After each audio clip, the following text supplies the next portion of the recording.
আসসালামু আলাইকুম, স্বাগত জানাচ্ছি বাংলার রান্নাঘরে নতুন আরও একটি রেসিপি দেখার জন্য। আশা করছি যে যেখানে আছেন সবাই ভালো আছেন। আজকে আমি আপনাদের একটি ডিম দিয়ে বিটার ছাড়াই কাঁটা চামচ দিয়ে খুব মজার একটি চকলেট কেক তৈরি করে দেখাবো। তো চলুন দেখে নিই কী কী লাগছে আর কিভাবে তৈরি করলাম এই মজার চকলেট কেকটা। 4 কাপ, 1 কাপ নিয়েছি ময়দা, 1 কাপ চিনি, একটা ডিম, 3 চামচ গুঁড়া দুধ, কোকো পাউডার নিয়েছি, চকলেট ফ্লেভার নিয়েছি, 1/3 কাপ সয়াবিন তেল, হাফ চামচের চেয়েও একটু কম বেকিং পাউডার। এখন আমি একটা বাটিতে ডিমটা ফাটিয়ে নিচ্ছি আর ডিমটা আমি প্রথমে একটু ফেটে নেব। ফেটানো ডিমের সাথে চিনিগুলো আমি 3 ধাপে মিশিয়ে নেব। একটু খেয়াল করে দেখুন, চিনিগুলো যতক্ষণ না গলে যাবে ততক্ষণে আমি ফেটিয়ে নেব।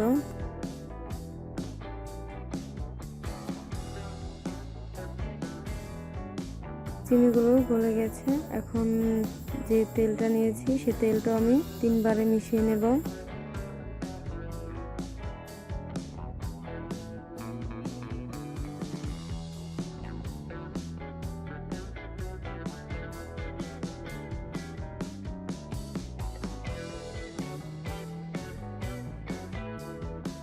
এই তো মেশানো হয়ে গেছে।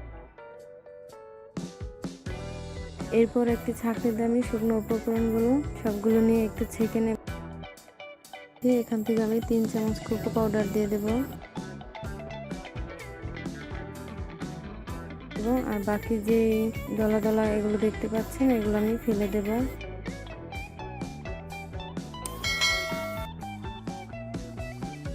ভালো করে মিশিয়ে আমি কেকের ব্যাটারটা তৈরি করে নেব।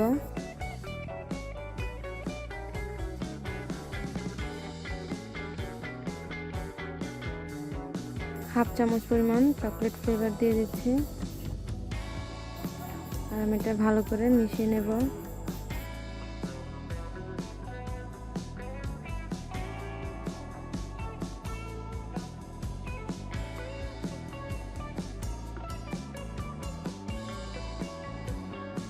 এই তো কেকের ব্যাটারটা কিন্তু রেডি হয়ে গেছে। এতে এখন আমি এই কেকের বক্সটার মধ্যে একটু তেল মাখিয়ে নিচ্ছি যাতে কেকটা একটু তাড়াতাড়ি উঠে পড়ে।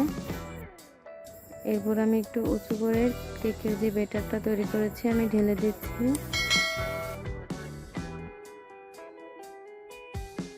ঢালার পর যে কেকের বুদবুদগুলো দেখতে পাচ্ছেন তৈরি হয়েছে সেটা আমি একটু ঝাঁকিয়ে বুদবুদগুলো উঠিয়ে দিচ্ছি।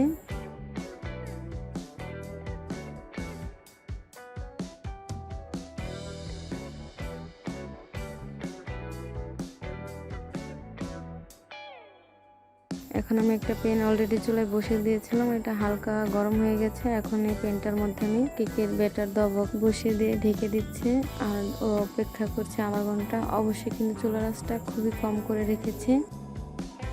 আধা ঘন্টা পর ফিরে এসেছি আর আমি একটা টিথপিক দিয়ে দেখিয়ে দিচ্ছি আপনাদের। এই তো টিথপিকটার মধ্যে কিন্তু কোনো ব্যাটার উঠে আসছে না, কেকটা পুরোপুরি রেডি হয়ে গেছে। এখন এটা আমি নামিয়ে নিচ্ছি।